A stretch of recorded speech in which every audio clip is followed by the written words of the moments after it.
based on Crackles with Rob's website. Now, you can do IELTS online tests easier, especially reading and writing. With Reading Test, you can use Highlight tool to highlight important words, phrases, sentences, or unhighlight text by selecting such words, then right-clicking. For the Writing Test, you can use the tool Word Count when writing. With our sample answer, many idioms and collocations for each topic are provided. Here are some general tips and strategies to help you on the listening section. Let's start with some very basic tips. So one of the most important things you can do to avoid losing easy points on the listening paper is to make sure you always read the directions. The directions provide important information such as word limits, right? On your short answer questions, you always have a limit to the number of words and numbers you should use. So, can you use one word or two or three? Maybe on different questions you're supposed to answer with letters or numbers or numerals. This information is always supplied in the directions. You need to make a habit of looking to the directions quickly before each listening passage and its questions. Also, reading the directions helps you to understand each question fully. So in our lessons on the listening section, we are going to look at each type of listening question. So even though you'll understand each question type, each time you face a new set of questions on the IELTS, the directions will be slightly different. They will ask you to do something new with the listening passage. So you have to look to the directions to know exactly what you're supposed to do for each set of questions. Also, in addition to reading the directions, it's very important that you go to the questions that you're about to answer and analyze them a little bit before you listen to a passage.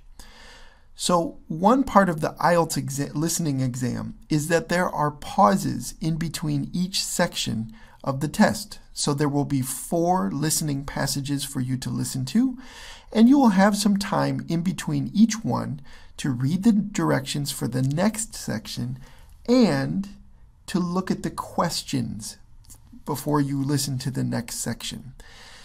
We will have a whole lesson where we look at how to do this, how to analyze questions before you listen to a passage. For now, I just want to point out that this is a key strategy for the listening paper on the IELTS. Okay? The reason it's important is because it's the best way and really the only way that you can keep up with the speaker as he or she is speaking and answer all the questions well on the listening paper. The reason for that is you're only going to hear each passage one time. The expectation is that you will answer questions as you're listening to the passage. So you need to be answering as you listen to this difficult material for the first time. It's not easy. So a key strategy that we will discuss in detail in a future lesson is to find landmarks within each question before you listen. A landmark is something that you find within a question to let you know what you should be listening for within the passage. This works because on IELTS passages, answers always come in order. That means that you will hear the answer to question 1 before you hear the answer to question 2, and you will hear the answer to question 2 before you will hear the answer to question 3. All of the answers come in order as you listen. So finding landmarks relates to this fact. As you look at the questions that relate to the passage you're about to listen to, you find landmarks to let you know when you should expect certain kinds of information. For example, let's imagine you have a listening passage where you can tell from the questions that you are going to have to find locations in a city. So let's just say that question 1 you notice is something about City Hall. And the next question, question 2, you notice is something about a statue. Okay, so you're looking and analyzing the questions before you listen to the passage. You know that you're going to hear something about City Hall first before you hear something about a statue. If you are hearing some things about City Hall as you listen to the passage, and suddenly the speaker has stopped talking about City Hall and is now discussing a statue, there's a good chance that you missed the answer to question 1. If you didn't hear the answer, but they're already talking about statues, you know that because you found a landmark within the question. The landmark lets you know what to look for and in what order the question should come. If you believe you missed a question, like we saw just now, if you believe that, like our previous example, some question about City Hall already happened and you missed it, then what you do on the IELTS listening section is you just guess and move on. You can guess by marking an answer in your question booklet and coming back to it later at the end of the exam. They give you 10 minutes to write in answers, and maybe you can make a good guess during that time period at the end of the test.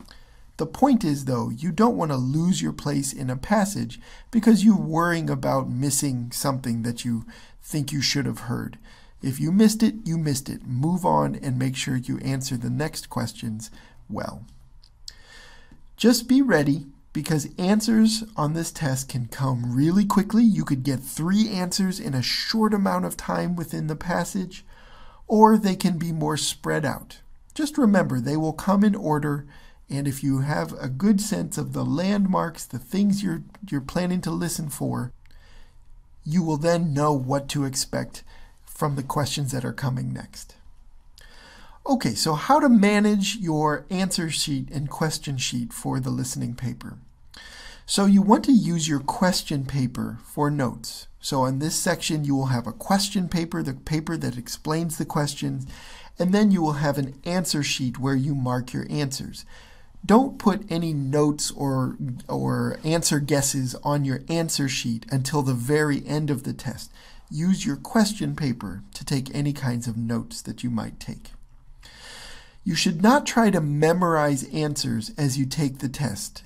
So you really do need to answer questions as you hear them.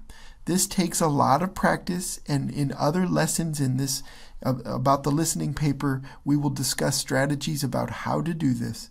But some students think they can listen to the whole passage all the way through and then answer the questions after the passage is done. This does not work well on the IELTS exam. You will lose points because it's too difficult to remember all the information. Remember that spelling counts, and this is tough for the listening paper because you are listening to things, not necessarily reading them on a page. Maybe some of the words you need to fill in for your short answers are not written somewhere within the questions. So, spelling is important. As you are studying vocabulary, preparing for the IELTS exam, make sure that you are studying spelling as well. If you're not sure about the spelling of a word, then practice it on your question sheet, right?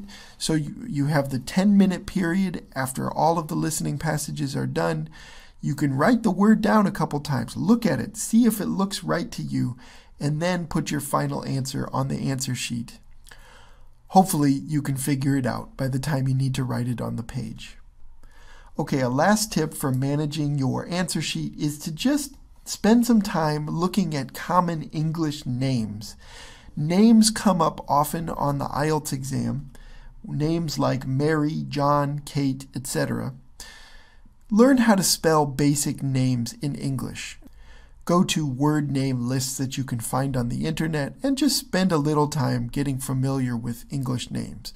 You're supposed to know how to spell them, and sometimes they do test you on that on the listening exam.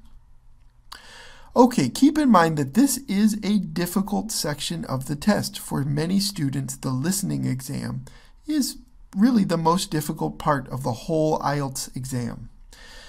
Speakers can change their minds, okay? So as you're listening, you may think you heard an answer to a question, and then a few seconds later, the speaker changes his or her mind and says something completely new.